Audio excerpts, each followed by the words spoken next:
Hello everyone and welcome to another Monday with Michele video.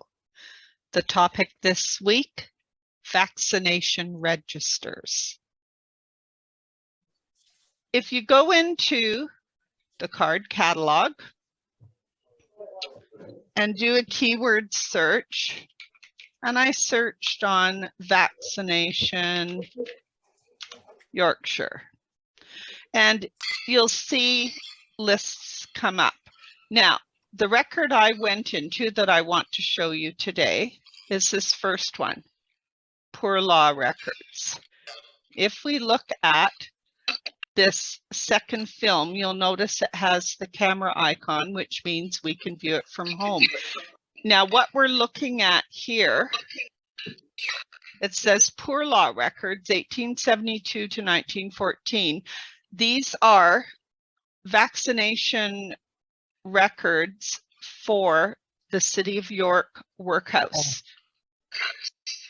And certainly a lot of my ancestors were in and out of the workhouse, so I was quite excited to be able to look at these registers.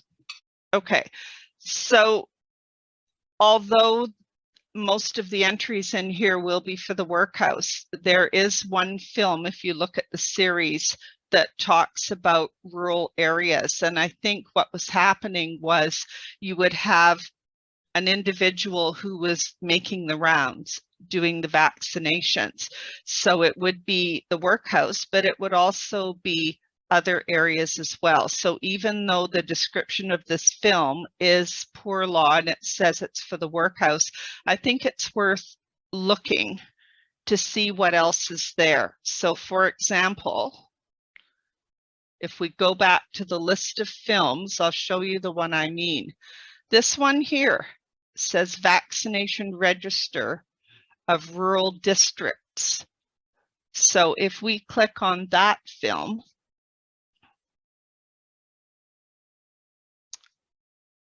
and we go in to the description. So we've got rural districts of York, and I just page forward. And here we've got Vaccination Register Rural District. And you notice here, we've got Elvington. It gives the date when they were born, and it gives the date when the inoculation was given. So in this case, we've got the first line, Anne Elizabeth. She was born 1878 in Elvington. Her father was John Daniel. He's a farmer. And the vaccination was given in January of 1879. So again, you get this record of vaccinations for primarily young children. But what I liked is it gives you another option for finding that birth date.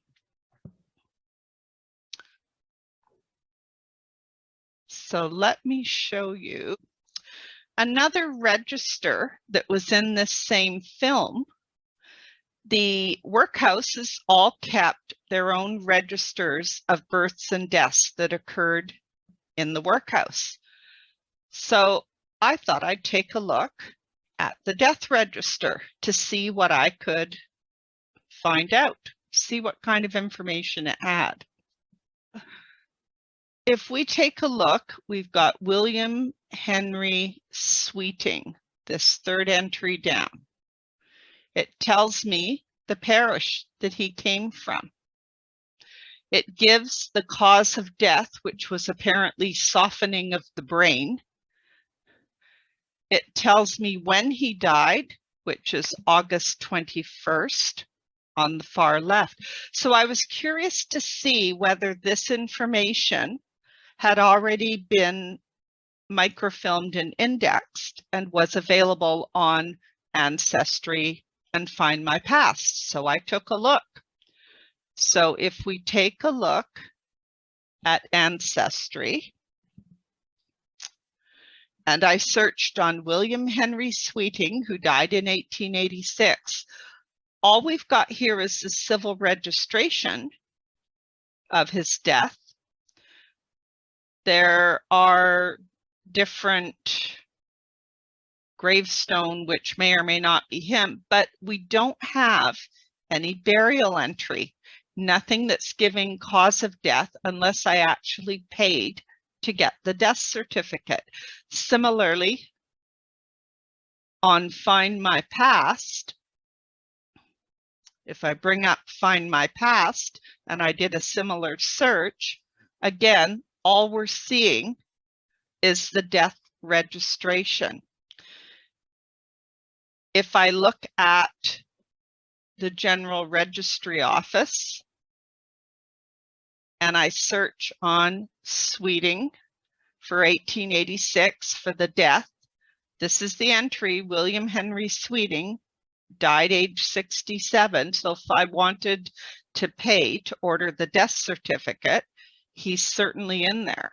But my point is, by going to the Poor Law Register, I've actually got his exact date of death, his age at death, the parish he came from, which gives me a lot of clues as to where other records might be, and the cause of death.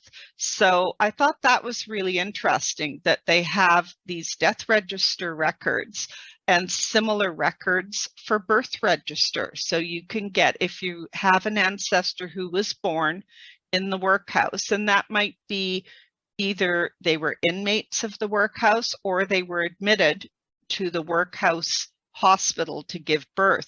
These registers of the births and deaths can give us the information that we're looking for to trace back another generation. And in some cases, it could be an alternative to getting that official birth certificate.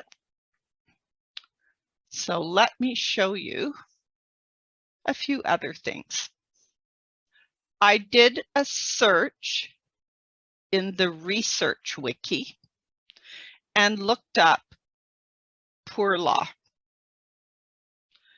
And one of the nice things of this research wiki page, if you scroll down, it actually tells you the types of records that the poor law system, the workhouse system, generated. So it talks about the fact that there were these birth and baptism registers. There were also the death and burial registers, which we just looked at. And they've also got admission and discharge registers. They've got creed registers, which I'll talk about next week. And we have, as I showed you, those vaccination registers. So there's quite a bit of information on this page about what else you can expect to find for the poor law, the workhouse records. Not all of these have survived, but it's worth looking for. If I sign out and then do the search, and I'm going to search for the same records we were looking at earlier.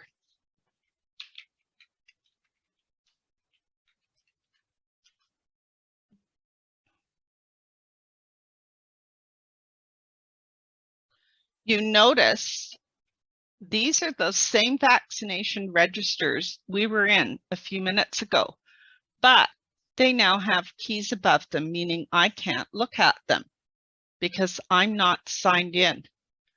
And I hadn't realized there was a difference in how they let you access it. Family Search, the account is free. There's no charge to subscribe to Family Search, but it's important to remember that if you are not logged in, you won't be able to see. So the minute I logged in, I can now access these records. I hope you enjoyed learning about vaccination registers.